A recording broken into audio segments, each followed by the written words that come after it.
biggest questions that astronomy is trying to answer over the next decade is looking for habitable planets around other stars. And one of the big questions they're trying to answer is where in fact do we find organic molecules, organic matter in these stellar systems.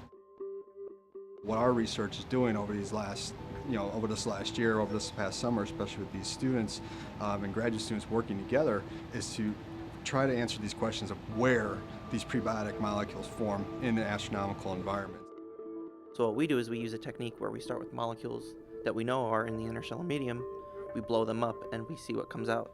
And the hope is that we get matches between our laboratory data and the GBT data. And if we get matches, we put all of our focus into identifying those lines. People would ask us, are you going to see the line? Are you going to see the money molecule? And we said, don't ask that question until we see if we see it. And now we've seen that. So we have an answer, yes, it's there, and now we can really go into analysis mode with it as soon as we have this transition. We all worked together and set up an instrument to do a measurement, and in that measurement we found this new molecule, cyanomethanamine. So cyanomethanamine is made of two HCN monomers. It's the HCN dimer, which can form adenine, and adenine is part of RNA and DNA. So cyanomethanamine is very important. We had to put together all the pieces in order to look for this spectral line of cyanomethanamine to help confirm the detection. After like 7 weeks, we didn't get any results until like that last final week. We finally saw a line. And we took like a million averages to finally see HCN dimer. And that's when everybody was just so excited because this is like the piece that we was, waiting for. We also did a proposal for the GBT.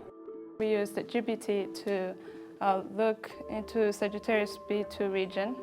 We looked into Sagittarius B2 region because it is the most chemically rich environment in our galaxy.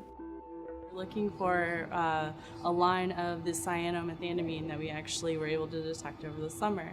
We've already detected most of the lines from this molecule in this source, in Sagittarius B2 North.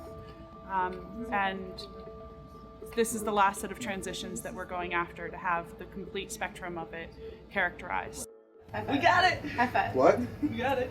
You got what? Line. Okay, so this is the last confirming line then. Great.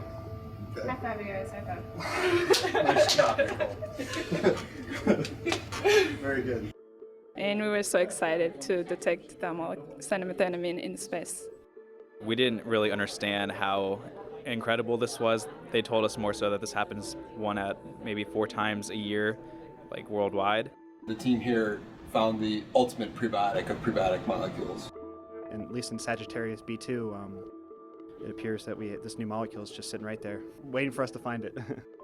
So it does have implications for the origins of life. If we can start to determine what the precursors are to DNA and RNA, then we can start to, figure out how life was formed on Earth or in the solar system.